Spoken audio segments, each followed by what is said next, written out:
day here in Northwest Missouri. I am Gwen Funk. I'm the field specialist in horticulture up in Northwest Missouri, Holt County, along the Missouri River. And we just want to thank you for joining us today. We've got quite a show for you today.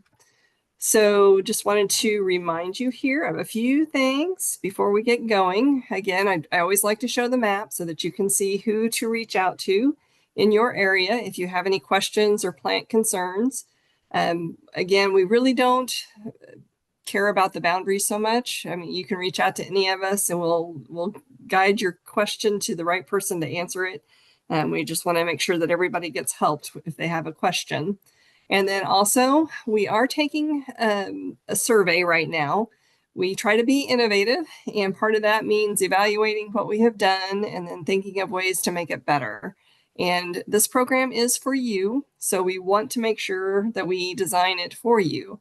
And because of that, we need your input. So if you could maybe take a picture of your screen, or if you have your phones to scan the QR code or take a picture so that you can see the website either way, and maybe give us a little bit of feedback. So when we get into 2026, which is just a few weeks away, we can make our program better and hopefully reach out and make it more applicable to you.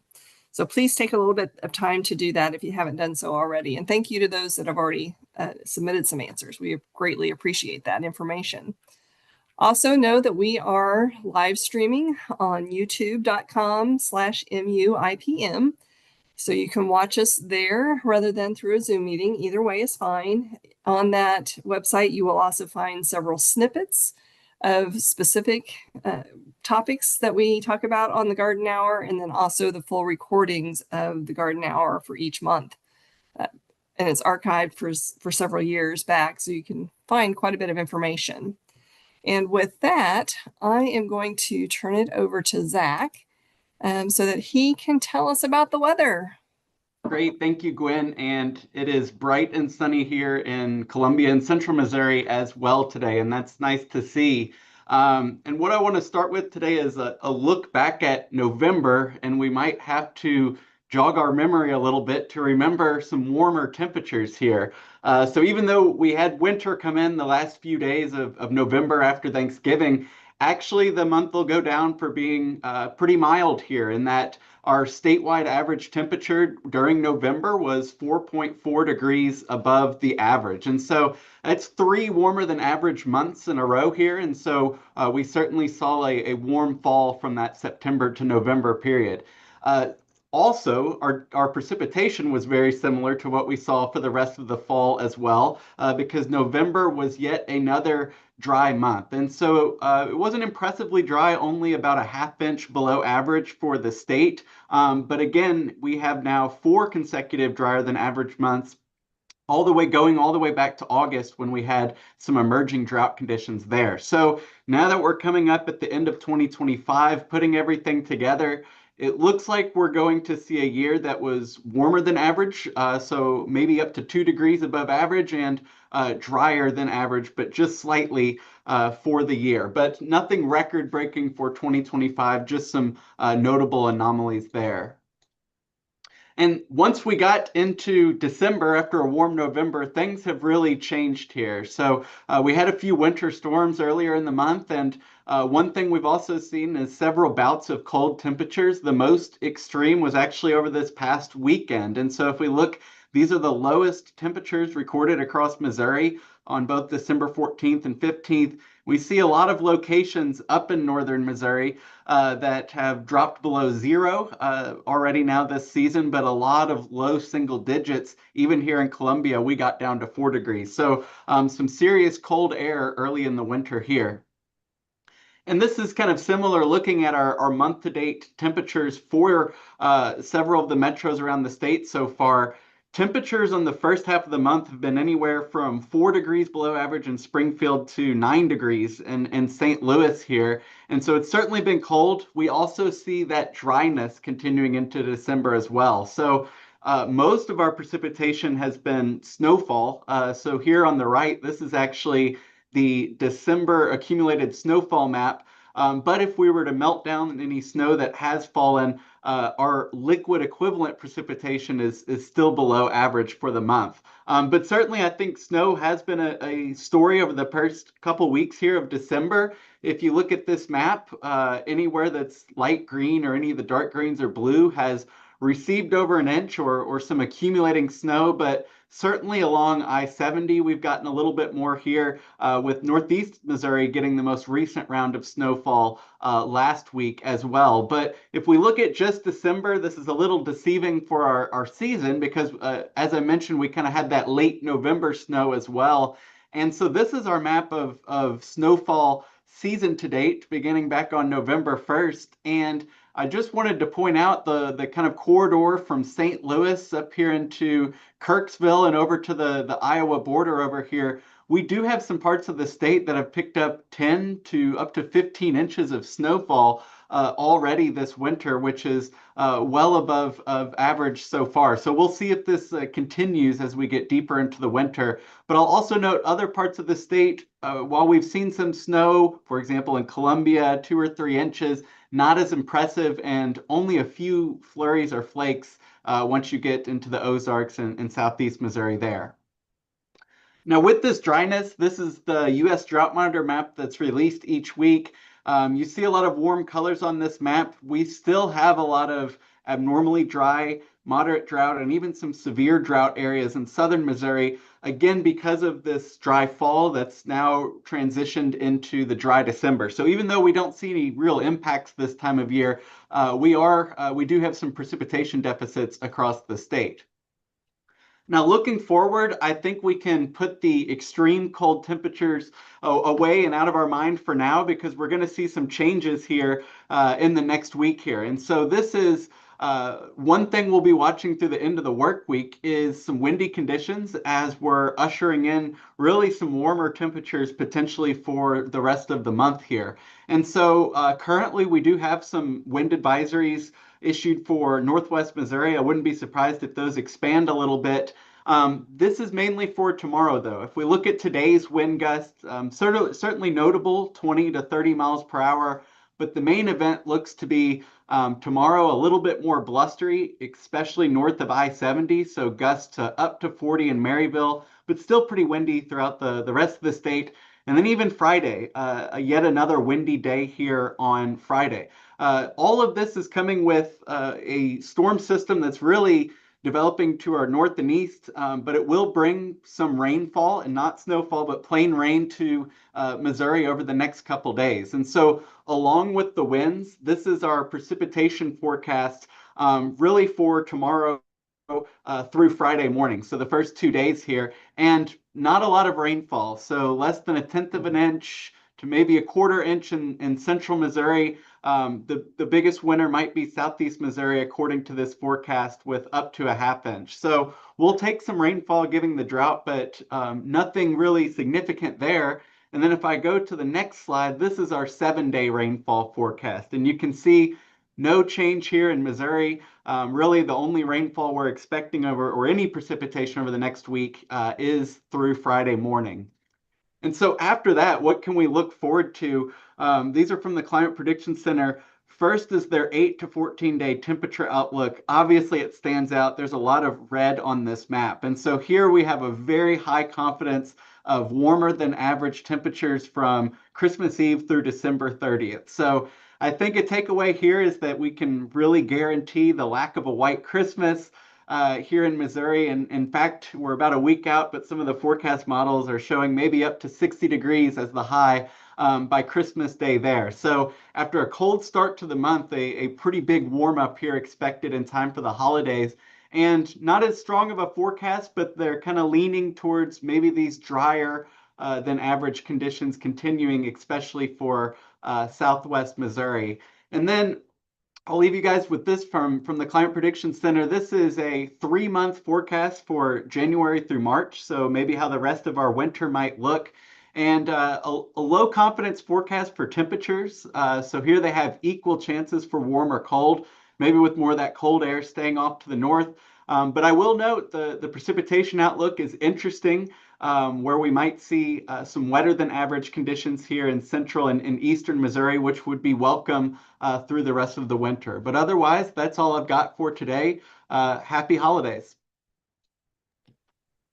Thank you, Zach. And while we won't have a white Christmas, maybe that will keep travel safe for everyone. Then we don't have to worry about the weather impacting all of that. So, all right. Well, I am going to talk to you today about how to force bulbs. And I'm hoping that some of the other horticulture specialists can join in or chip in if they have some additional information to add. Um, I've always been intrigued by, forcing the bulbs and just having a little bit of color during the winter time. It just adds a little bit of joy when it's a little bit dark and gloomy outside. So I'm going to talk to you about some of the different bulbs that you can force. Well, first of all, what is forcing? What we are doing here, let me go forward. What we are doing basically is we are tricking the plant into thinking that it's already gone through a winter. And a lot of these bulbs need a type of chilling in order to stimulate the bloom for the bulb for the next year. And it's kind of a survival technique so that they don't go and bloom during the winter when it's too cold. So it's just one of those adaptations that the bulbs have gone through to where they stay dormant during the winter, and they have to go through that chilling period before they will actually activate the enzymes and pathways necessary to get it to bloom. Many of our bulbs can be forced. Tulips, hyacinths, daffodils, other bulbs can be forced. Probably the easiest one, and the one that I've done more in the past, is the paper whites or the narcissus. And they're very easy to force with very little effort. And I'll talk about that here in just a second. So what you basically need is you need chilled bulbs for most of our plants that we want to force. Some sort of container. You can have like a glass jar that's kind of wide, or you can just use regular pots. And then you want good, healthy bulbs. And then you can either use a soil or a potting mix, a soilless mix kind of thing, or you might be able to use just pebbles. And then in order to kind of simulate that winter, you want a cool, dark space followed by some warmer, brighter space. So that's generally what you would need. All right, so again, just step by step, you want to choose healthy bulbs. You place the bulbs in whatever media you're going to use. You'll chill them, and then after they've gone through that chilling period, you'll bring them out and provide light and warmth, and then enjoy them. And you get a little bit of bright color and blooms during the winter when we don't normally see those kinds of things. So I'll get into some of the things to do specifically for different bulbs. So these are some paper whites that I started, and I actually planted these during our last garden hour. So you can see, and I took this picture this morning, so you can see in just 4 weeks, they started out just as a bulb, and then I planted the one here on the left in just pebbles. These are just like little glass marbles, and I added water. And when I first started this, the water was all the way up, just touching the base of the bulb. And then I've kind of let the water kind of draw down as the roots have developed. So it's just not all right up there on the bulb the whole time. And then this pot on the right, I just planted in soil, and I just set our soilless mix, and I just put the bulbs just right on top and had a good moist media. And then the flowers just came. There's no chilling required. I took these out of the package and put them in the pots and set them in a bright. It was not in direct light, and it wasn't in a real warm area. It was kind of cool. I would say 65-ish degrees where I had them growing. And then once they started to bloom, then I brought them out into a brighter room where it was a little bit warmer. And then I've just been watering them a little bit as they go along. I will say with the paper whites, they do have a fragrance that some people may find offensive.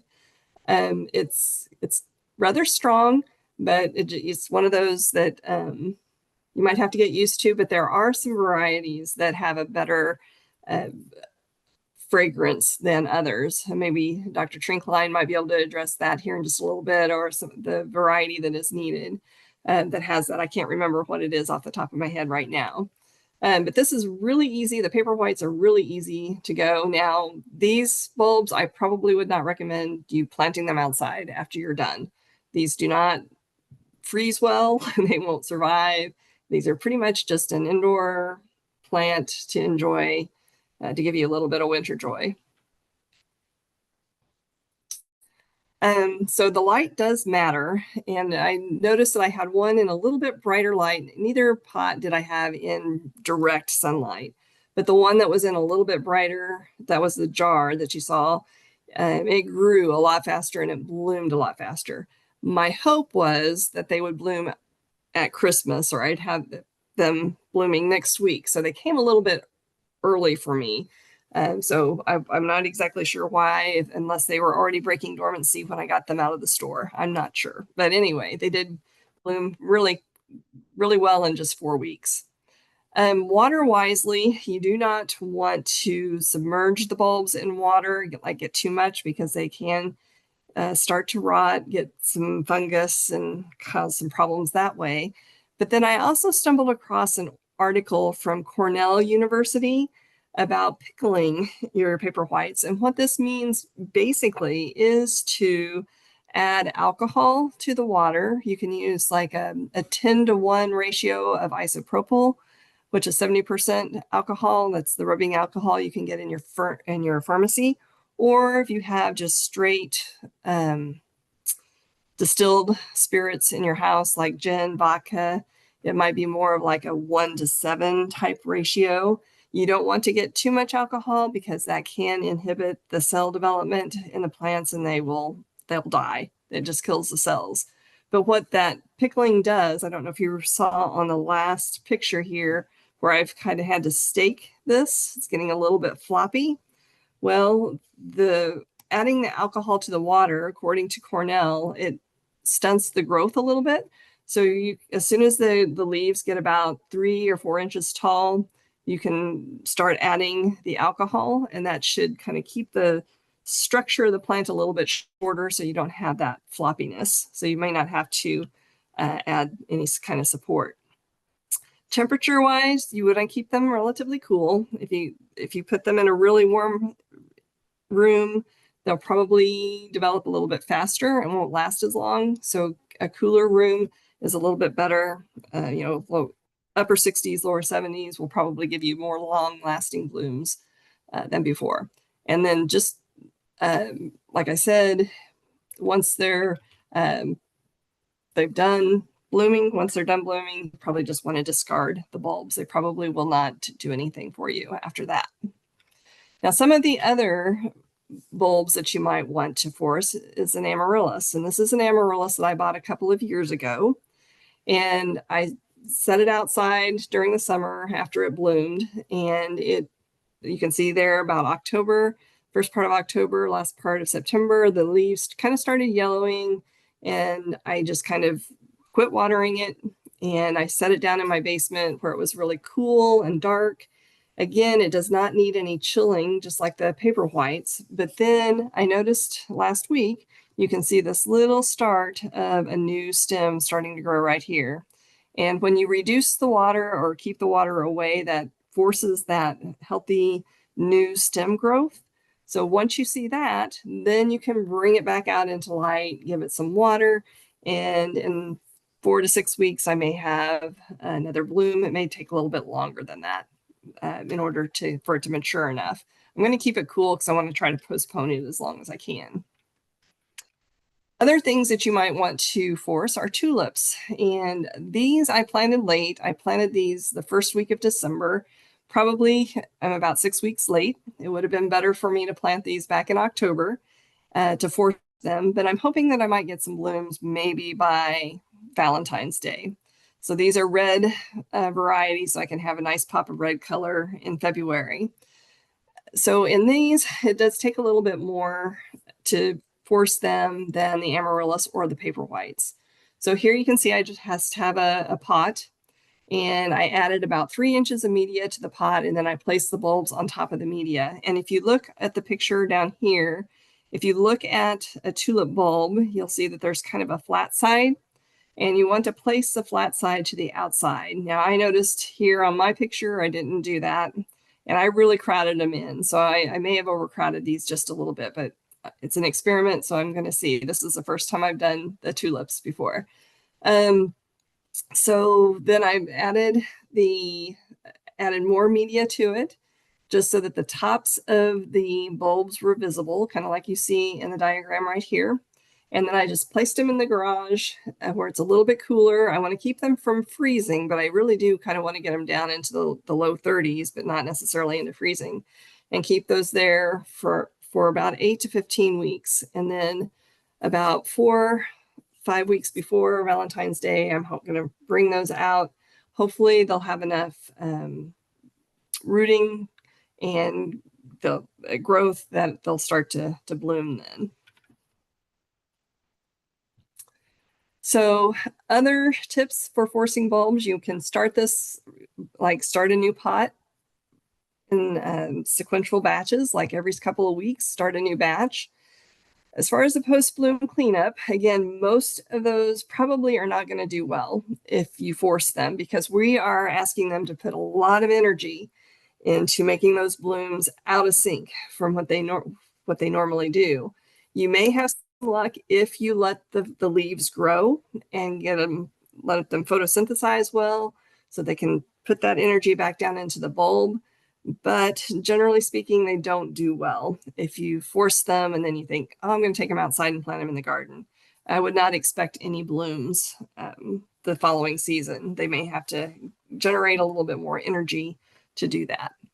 And then we do have a couple of publications for forcing blooms, and you can see them there. And I think they'll be put into the chat if they haven't been already, so that you can get some more information. And with that, I will end. And I don't know if anybody wants to add a little bit to that. Dr. Trinklein, I saw you unmuted. Would you like to add some information? No, everything you said is Oh, I'm not hearing. You might try a little louder. I can't hear you. Can you hear me now? Yes, I can. Thank you. Okay. No, everything you said is spot on. As far as the fragrance of paper whites is concerned, I have yet to develop a liking for it. To me, it's kind of odoriferous, but beauty is in the eye of the beholder, or in this case, the nose of this person. Yeah, I would agree. It's I walk by and it's like, what is that? And it's like, oh, that's the paper whites. So this is Debbie, and I do have a question. And my Master Gardener chapter did this as a hands-on activity in October, and everyone walked away with at least one pot of bulbs, predominantly tulips, and there were some daffodils there as well. I know I put mine in the refrigerator. And my question really is for you, Dr. Trinklein. Do we need to put them in some sort of a container when they're in the refrigerator? For example, I've got mine in like what I call a plastic Walmart bag. Right, yeah. The ideal way to force would be to have the bulbs develop roots as they are being chilled. That will make for a much more vigorous plant and bloom and so forth. You can buy pre-chilled bulbs from specialty stores that deal with bulbs. I'll use bricks as an example. So you can chill them entirely in your fridge and then pot them up. But I'll be the first to admit that the end result is not as nice as if you root them and then chill them at the same time. One word of warning, we are in a day and age of using soilless media, no dirt. And with that in mind, the bulbs tend to push themselves out of the pot as they root because the soil is so light. And to prevent that, in my class, we would put a layer of sterile sand on top of the bulbs as opposed to covering them with peat-like medium. That seemed to help. But on the other hand, it is a very interesting experiment, and it does add a lot to a dull January, February day when you can see tulips, narcissus, hyacinths, and other things in full bloom in your home. Yeah, it's something I've always been intrigued by. And like I said, I've always done the paper whites, but I thought, well, I'll expand and try something new here this year and try with the tulips and see what happens. So, all right. So we will move on, and Dr. Trinklein is going to continue and give us some information about some Christmas plants. I think there's some information about poinsettias, but then maybe some other plants that maybe need some good recognition too. So I'll let you take it away, Dr. Trinklein. Okay, can you see the full screen? You'll need to, there it is. Perfect. Thank you. Yeah. Okay. Well, again, it's a pleasure to be able to speak with the Garden Hour audience. And for the sake of this presentation, I'm going to define the holiday season as Thanksgiving through New Year's Day. So these are plants that you would find in bloom, hopefully, during that period. Need to first of all say that the king of the holiday plants, and probably always will be, is the poinsettia. You can see the figures on the screen. 2025, 35 million pots of poinsettias worth $250 million are expected to be sold. And what makes, at least to me, this so remarkable, it all comes within about a 6-week period of time between maybe the Wednesday before Thanksgiving and Christmas Day.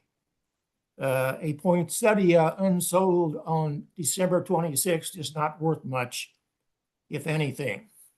Here's an interesting fact that I thought I'd share with you. All poinsettias are infected, and I use the term infected in quotes because they're infected in a good way.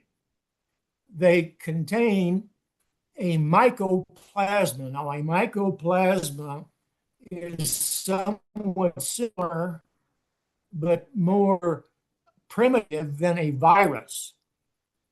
And this was found whenever a mutation was found back in the 1920s that was very free branching. And lo and behold, through serological work and so forth, they found that it had this mycoplasma, which causes very free branching, short stature, and so forth. You know, originally poinsettia was marketed as a cut flower, and it wasn't until the free branching nature of the Hague series out of Denmark that they became more suitable as a potted plant. And it was found then from those series of poinsettias that it's this mycoplasma that keeps them short and flowering, multi-branch per one plant. The old poinsettias, if you take off the terminal, you are rewarded with one terminal bud, axillary bud shooting up. Well, I want to go into a few other, and I guess I should have checked with Gwen about what she was going to present, but a few bulbs that don't get the publicity they need. Those of you who are fans of the late comedian Rodney Dangerfield know that his cut line was, "I get no respect at all." And I truly think that these plants deserve a bit more respect and usage than we give them. And yes, first of all, we have amaryllis. And since Gwen told you how to force them, maybe I'll talk a little bit more about the name. Hippeastrum reginae. Hippeastum sounds a lot like what word? Hippopotamus, yes. What is a hippopotamus sometimes commonly called? River horse. The word hippeastum comes from the Greek hypos, meaning horse. And the strum is for a a six-bladed instrument that the medieval knights used to use as a weapon in throwing. And that comes from the fact that the petals and sepals, and together we call them tepals, are shaped like a six-bladed star. Moving on.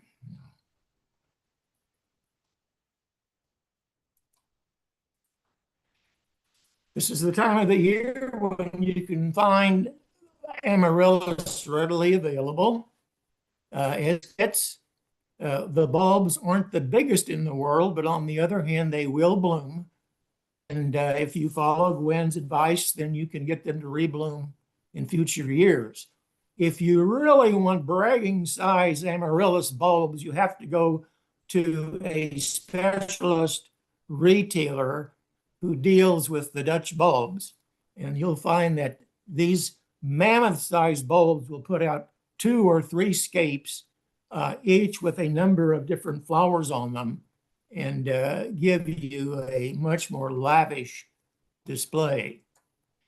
That said, it's important when we're potting up amaryllis just to cover what we call the bulb plate on the bottom. And we advocate using a light organic medium.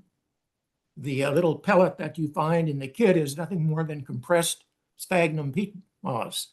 But any peat-like mix will work. But the point here is that we leave most of the bulb exposed. Gwen covered this, so I'll move right along. How many of us have seen the advertisement for waxed amaryllis bulbs?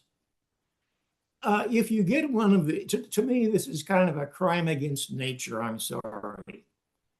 But it is meant to be a novelty so that you can produce some semblance of amaryllis bloom from just that wax-coated bulb and the stand that comes with it. You might want to do that once, but after this is over, take the wax off and plant the bulb and do the things that Gwen told you to do to rebloom them, and you'll be rewarded then year after year. Maybe the first year not quite as much, since we have really restricted nature here. But nonetheless, if I were receiving one of these at Christmas, I would immediately cut the wax off and plant it. But that's just me. The second would be of the alternative crops would be holiday cactus. And I use the term holiday because there's quite a bit of confusion between the various cacti that are sold in the fall of the year. These plants really put out quite a show. And we have, in the case of holiday cacti, 2 different species of Schlumbergia, Thanksgiving, which characterized by the toothed, as we'll call phylloclads, and the other one, Bridgesii, which more smooth phylloclads. That's the Christmas cactus. Fact of life is, to make things even more confusing, most of those holiday cacti that are sold are hybrids between different species of Schlumbergia. And you will often find some with more pointed phylloclads and some with more rounded. But they do produce an exquisite, exquisite flower. It's often been called the flower within a flower because it puts out a ring of petals and then elongates in another ring of petals and so forth. They're not terribly long-lived, but on the other hand, when they are in full bloom, they are simply marvelous from the standpoint of their intricate morphology, their delicate nature, what have you. And this is a plant that, again, can be rebloomed year after year. How do we do that? Well, it's important to know where a plant is from in order to try to prod it to perform well in the home.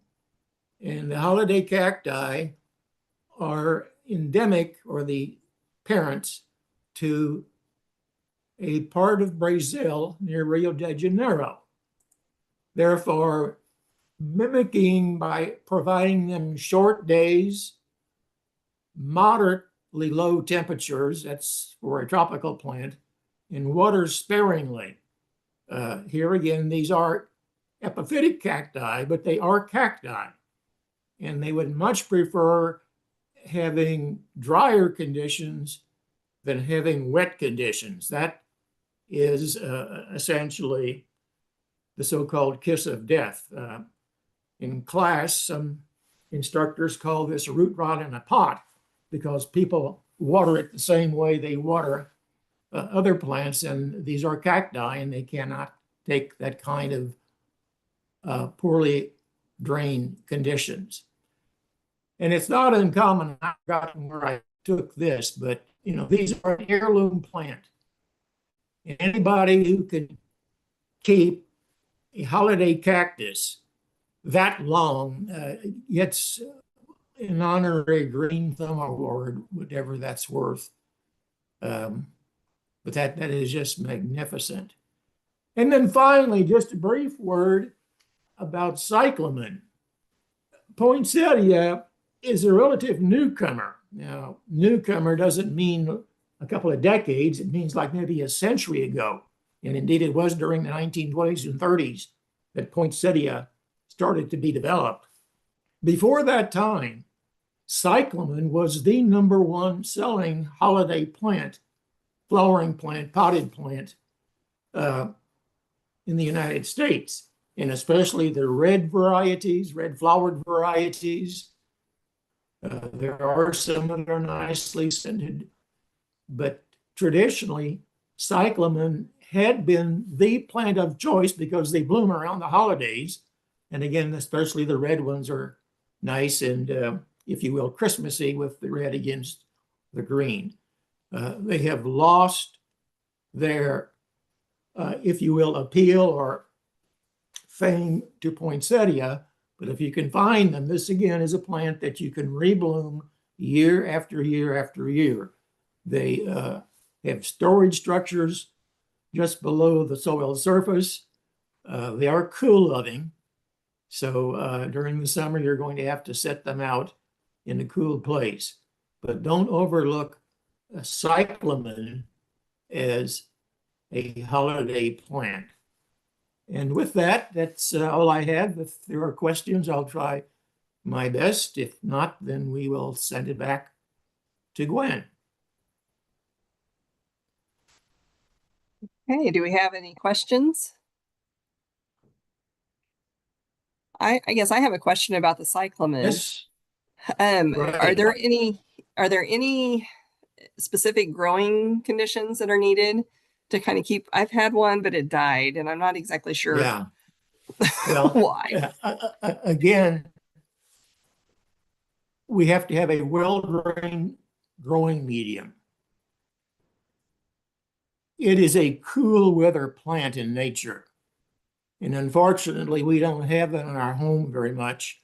So if you have an unheated room that gets bright light, that would be a place to put it after its flowers might have withered or so forth, until you can put it outside in a cool place the following summer. You can harvest those, they're actually corms, and replant them, but that does essentially kind of weaken the plant, and you're much better off just keeping it in the pot, repotting if necessary every couple of years, and trying to keep it as cool as possible all year long. Not cold, cool. Okay, I'll take those tips and try again because I do like that plant. I think it's a pretty one.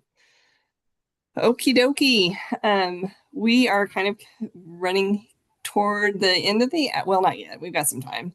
But anyway, we're going to focus here a little bit on some holiday cheer. Traven has got a gardener's version of The Night Before Christmas. So Traven, if you are ready, let's hear what you got.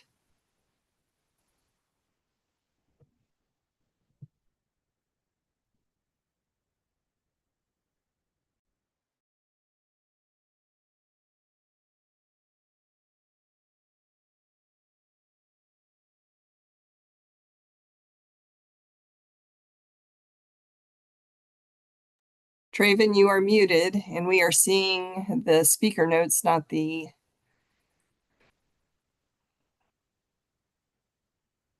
There you go. Perfect. All right. Thanks. Sorry about the delay there. Too many No worries. screens open. So this is from University of Illinois, and it's a gardener's version of the Nightmare Before Christmas. 'Twas the nightmare before. I'm sorry. 'Twas the night before Christmas, and all through the yard the branches were bare and the ground frozen hard. The roses were dormant and mulched all around to protect them from damage if frost heaves the ground. The perennials were nestled all snug in their bed, while visions of 5-10-5 danced in their head. The new planted shrubs had been soaked by the hose to settle their roots for the long winter's doze. And out on the lawn, the new fallen snow protected the roots of the grass below. When what to my wondering eye should appear but a truck full of gifts of gardening gear. Saint Nick was the driver, the jolly old elf, and he winked as he said, I'm a gardener myself. I brought wilt-proof, root tone, and gibberellin too. Please try them and see what each of them can do. To start new plants, a propagating kit, a sparkling new shears to keep plants looking fit. To see your new lawn, and I've patented a sower in case it should grow, here's a new mower. For seed planting days, I've a trowel and a dibble and a roll of wire mesh if the rabbits should nibble. For gardeners all season, some gadgets to love, plant stakes, sprinklers, and waterproof gloves. A chemical agent for the compost pit, and for pH detecting, a soil testing kit. With these colorful flagstones, lay a new garden path to access the bird feeder and clean out the bath. And last but not least, some well-rotted manure, a green Christmas year-round, these gifts will ensure. Then jolly Saint Nick, having emptied his load, started his truck and took to the road. And I heard him exclaim through the motor's loud hum, Merry Christmas to all, and to all a green thumb.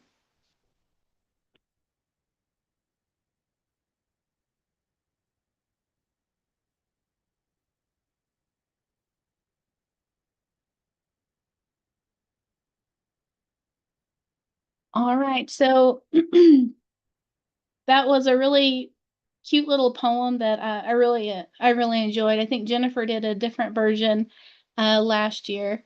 So my topic, I'm going to try to keep it pretty brief, and as we wrap up the hour, is cacao, Theobroma cacao. So when we sit down to enjoy a cup of hot chocolate and, of course, a new seed catalog, have you ever wondered about the origins of your mug? Of the chocolate in your mug. So chocolate comes from the cacao plant, and the name means food of the gods, and it actually reflects a really good, rich cultural importance. So looking at the history, the cultivation started in the Amazon basin over 4,000 years ago. Indigenous people would like the Aztecs, would make a bitter drink from the roasted beans, and the Incas would even use the cacao seeds as currency.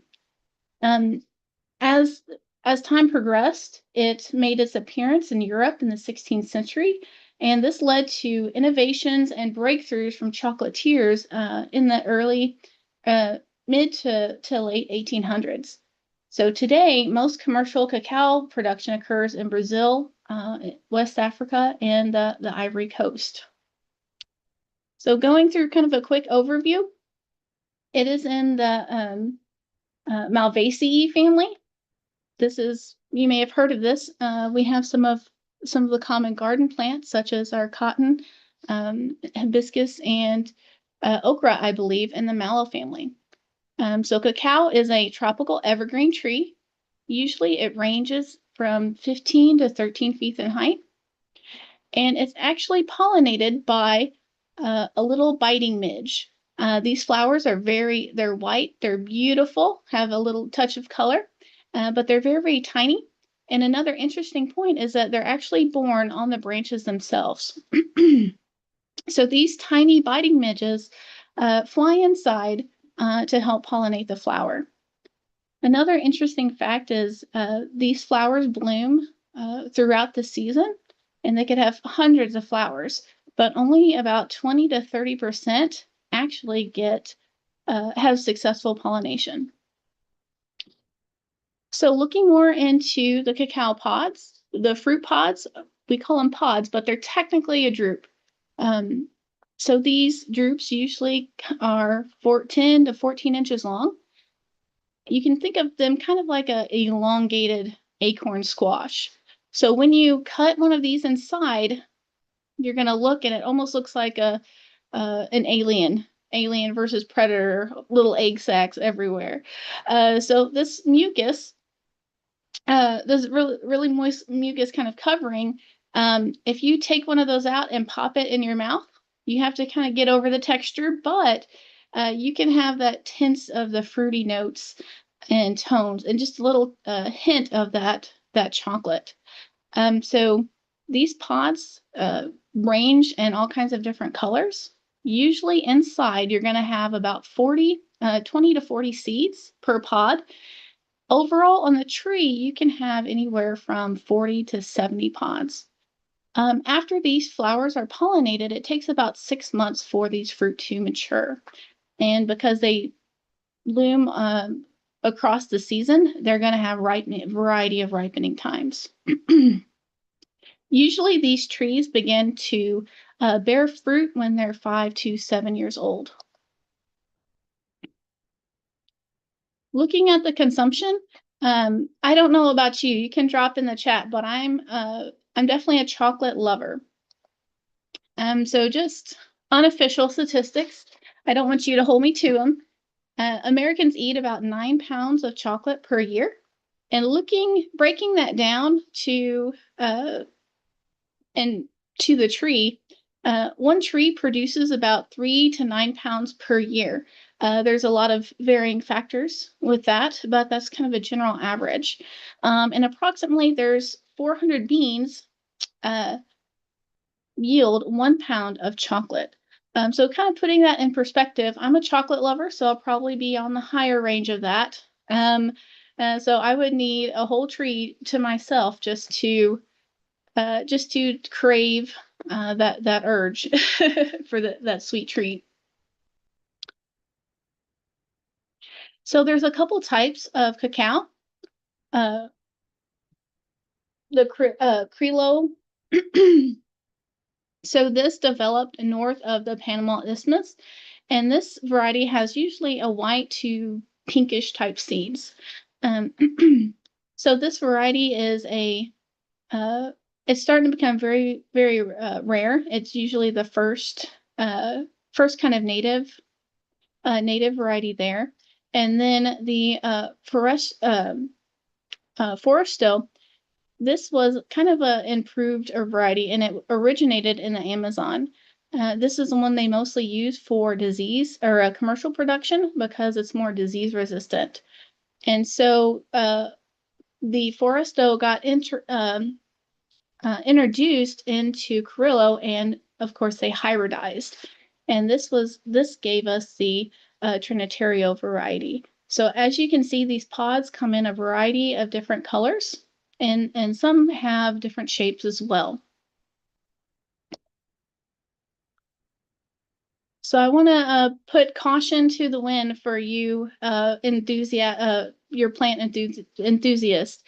Growing these at home is a challenge. I would not recommend them as a house plant because we really have to struggle. We have hot and humid here in Missouri, but we're missing the tropical part. So we need those temperatures for best growth is 60 to 90 degrees Fahrenheit. Rainfall, these come from a rainforest environment, so they have a lot of moisture, and they usually need even moisture. So that's something you have to maintain in a container. So looking at light, these are generally an understory tree in the rainforest, but I've just digging more into this about the requirements. There was new research released in February about full sun production, and they said they did see a increase in yields with the full sun under irrigation management. So that's definitely something to consider. So propagation, you can do this by seed. So in this photo, this is my son, my oldest son. He's 7 now, but in this photo, he was just about to turn 3. So I ordered a fresh cacao pod and we planted seeds. So these are about a year old.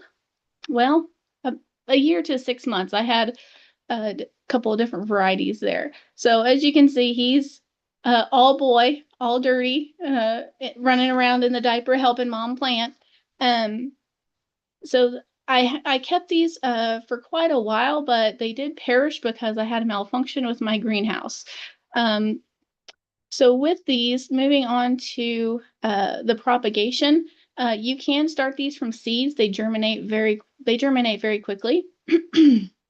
You can also do cuttings and grafting. So all those vegetative methods. I feel like if you do want to try this, if you're pretty brave, getting a fresh pod would be the more bang for your buck, because you get about 30 to 40 seeds within that pod. So you get multiple tries if you do end up harming some. So on the soil, they do like acidic soil. So I would say slightly acidic. For as a fertilizer regimen, kind of a complete balanced fertilizer, so 6-6-6 or similar. And you want to try to do this every other month and withhold during November and February during the when we slow down. I would say don't expect fruit. We do not have the biting midge here in Missouri. It's only native to those tropical areas. You can attempt to hand pollinate, but the flowers are extremely small. And there's also, only about 30 to 40% or 20 to 30% of the flowers actually pollinate in the wild. So when you're taking that plant out of its natural habitat and try to hand pollinating, I would say don't expect a whole lot on your percentage. But oh, what fun it is to try.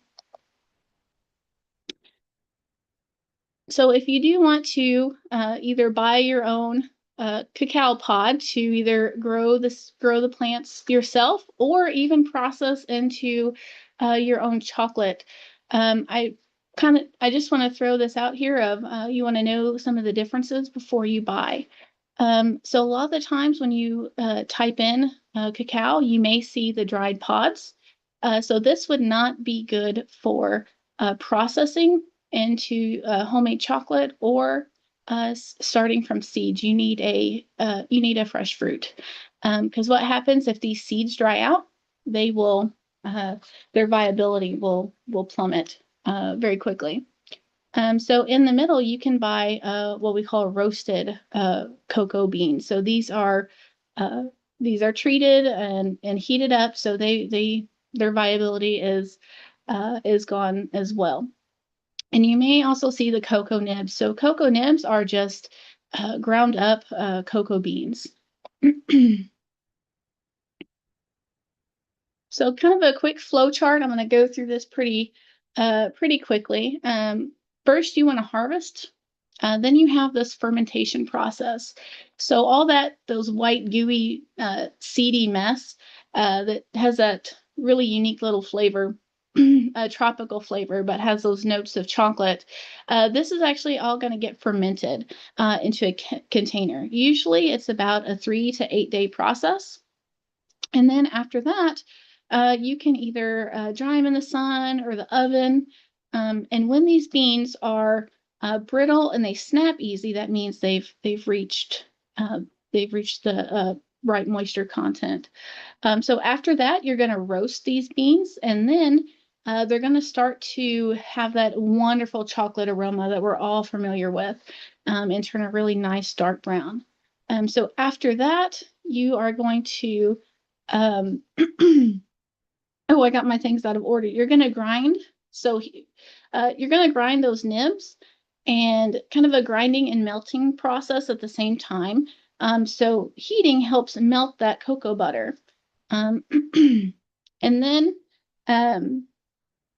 finally, you're going to refine it with the molding. So you can dip fruits, all kinds of other things, strawberries, bananas, or you can actually pour them into the mold.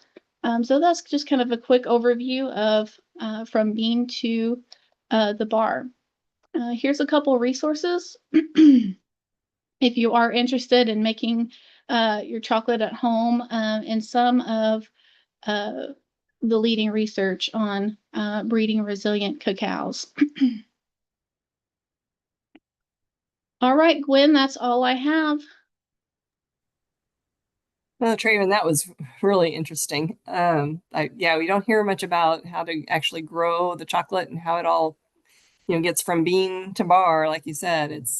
But I am also a chocolate lover, and I like the dark chocolate over the milk chocolate.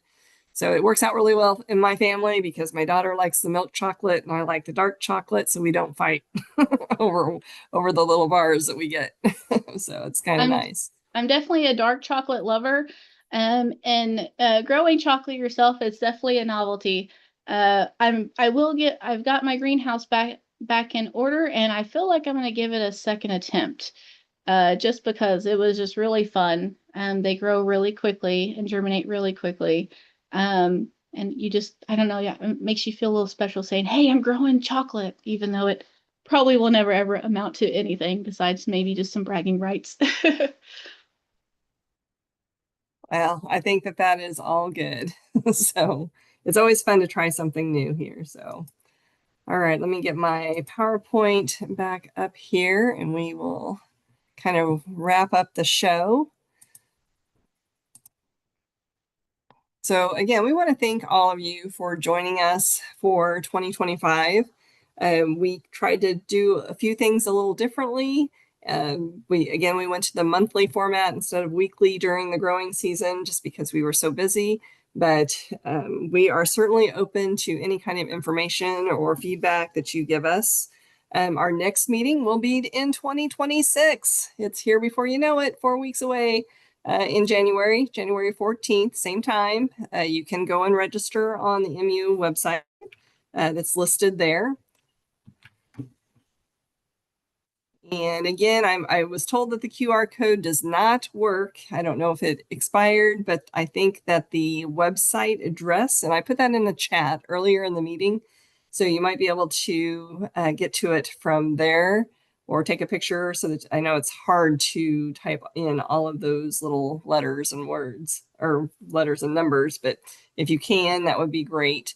We would love to have your feedback so that we can plan a better show for you next year. And then again, to save the chat, if you go to the chat, open the chat on your Zoom, it's menu bar, and at the top you should see 3 little dots. And if you click those and go to more, you should be able to see a drop-down menu that says Save Chat. And then that should save the chat and the links into a Zoom folder on your computer. I know some computers it goes in different places. So you might have to do a little bit of search, but you should be able to find them there. Hopefully you'll grab them. And hopefully, Traven, I don't know if you want to drop your chocolate links in there as well. Maybe before everybody does that, that would be great.